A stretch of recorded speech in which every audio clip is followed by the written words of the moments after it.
दोस्तों, आज हम इंसान चांद तक पहुंच चुके हैं। मार्स में इंसानी बस्ती बसाने की कोशिश कर रहे हैं, वो भी सिर्फ प्रकृति के दिए गए दिमाग की बदौलत। पर जब हम इंसान इस दिमाग का गलत इस्तेमाल दूसरे जानवरों पर करते हैं, तब पूरी ह्यूमन सिविलाइजेशन का सर शर्म से झुक जाता है। और आज के इस एपिसोड में हम ऐसे ही एक सच्ची घटना के बारे में जानेंगे, जहां एक बेजुबान राजू नाम के हाथी को पूरे 50 सालों तक नुकीले जंजीरों से कैद करके रखा जाता है, क्योंकि उसकी गलती बस इतनी सी थी कि वो उसके मालिक द्वारा खाना न मिलने की वजह से मजबूरन प्लास्टिक खाने से बीमार पड़ गया था। और गाइस, इस वीडियो को पूरा एंड तक जरूर देखना, क्योंकि मुझे यकीन है कि वीडियो के एंड तक आपकी आंखों में आंसू होंगे। राजू का जन्म कहाँ हुआ था ये कोई नहीं जानता, लेकिन राजू की किस्मत शुरू से ही बहुत खराब थी। और मैं ऐसा इसलिए कह रहा हूँ क्योंकि उसके पैदा होने के कुछ देर बाद ही उसे चुराकर बेच दिया जाता है। और जब ये बेचने का सिलसिला एक बार शुरू हुआ तो वो बिकता ही चला गया। राजू बहुत से लोगों के हाथों में बिका और उनके अत्याचारों को सहता रहा। और एक वक्त तो ऐसा भी आया था जब उसका मालिक हर 2 सालों में बदलता था, जो उस पर अत्याचार करता और जानवर न समझकर एक पैसा कमाने का जरिया समझता था। और आखिर में राजू को उत्तर प्रदेश के एक निवासी को बेच दिया गया। और इसके बाद राजू पे किया जाने वाला जुल्म और भी बढ़ने वाला था, क्योंकि अब बदकिस्मती से राजू का नया मालिक नशे का आदी था। और शुरुआत में राजू के नए मालिक ने राजू को पर्यटक स्थलों में ले जाकर पिछले मालिकों जैसे ही पैसे कमाने के बारे में सोचा। और जब वो उसे वहाँ ले जाता था, तब लोग उसका खेल देखते और उस पर सवारी करते, और इसके बदले जो भी राजू को मिलता उसे सुनकर आप रो पड़ेंगे, क्योंकि दिन भर की मेहनत के बाद राजू का मालिक उसे खाना देने की जगह सड़क में खुला छोड़ देता। और सड़क में पड़ा हर तरह का कचरा, चाहे वो प्लास्टिक की क्यों ना हो, अब वो उसका खाना बनने लगा था। और समय जैसे जैसे बीतने लगा, राजू का मालिक उससे और भी काम करवाता और खाने के लिए कुछ नहीं देता।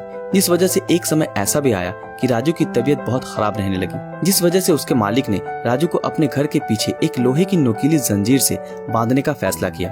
और आपको इस बात पे विश्वास नहीं होगा कि राजू को यहाँ 1-2 साल नहीं बल्कि 50 सालों तक कैद रहना पड़ा। और राजू के लिए इससे भी बुरी बात तो ये थी कि उसका मालिक उसे हर रोज बहुत जोर जोर से पीटता था और खाने के लिए बहुत कम खाना देता था। और राजू जंजीरों में बंधे रहने के कारण कुछ नहीं कर सकता था। लेकिन 2013 में हमारे ही देश के एक वाइल्ड लाइफ चैरिटी को राजू के बारे में पता चलता है, और वो राजू को इस दर्द भरी जिंदगी से छुड़ाने का निर्णय लेते हैं। पर राजू का केस इतना उलझा हुआ था कि उन्हें प्लान बनाने में ही 1 साल का वक्त लग गया। और जब जुलाई 2013 में राजू की कहानी मीडिया और आम लोगों को पता चलती है, तब ऐसा कोई नहीं था जिसकी आंखों में आंसू न आए हो। और इस दौरान उसका मालिक राजू के नाम पे लोगों से भीख मांगने लगा। और उसका मालिक इतना पत्थर दिल था कि इतना कुछ होने के बाद भी वो उससे इन भीख के पैसों से भी पेट भर के खाना नहीं देता था। पर जब साल 2014 में सारे लीगल प्रोसीजर खत्म हुए, तो उस चैरिटी ने श्री कार्तिक सत्यनारायण के अगुवाई में आधी रात को रेस्क्यू ऑपरेशन करने का फैसला लिया। पर रेस्क्यू में कोई बाधा न आए, इसलिए टीम ने रेस्क्यू करने से पहले राजू पे 2 दिन नजर रखी। और जब उन्हें रास्ता साफ लगा, तब सत्यनारायण और उनकी पूरी टीम राजू के घर में पहुंच गई और ऑपरेशन को अंजाम दिया। पर इस दौरान उन्हें कई सारी कठिनाइयों का सामना करना पड़ा, क्योंकि राजू के इर्द गिर्द बहुत सारी नुकीले चेन बंधी हुई थी और जरा सा चेन हिलते ही राजू को बहुत दर्द होता। बहुत सारी कठिनाइयों के बाद ये ऑपरेशन सफल हुआ। पर इतने लंबे वक्त तक चेन में बंधे रहने की वजह से राजू चलने की हालत में नहीं था। लेकिन फिर भी राजू को किसी तरह खड़ा किया गया और वहीं पे उसे 50 साल बाद पेट भर के खाना और पानी दिया गया। पर आप शायद विश्वास नहीं करेंगे, खाना खाने के बाद राजू बहुत जोर जोर से रोने लगा और वहाँ खड़े सारे लोग भी अपनी आंखों के आंसू नहीं रोक पाए। इसके बाद कुछ दिन राजू का इलाज एक हॉस्पिटल में चलता रहा, और जब वो पूरी तरह से स्वस्थ हो गया, तब उसे जंगल में छोड़ दिया गया। सो गाइस, यही थी आज की हमारी वीडियो। इस बारे में आपकी क्या राय है, हमें कमेंट में जरूर बताएं। अगर ये वीडियो आप लोगों को पसंद आया हो तो इस वीडियो को लाइक, कमेंट और ज्यादा से ज्यादा शेयर जरूर करें। दोस्तों, क्या आपने हमारे फेसबुक पेज ब्रीदिंग नॉलेज को फॉलो किया है?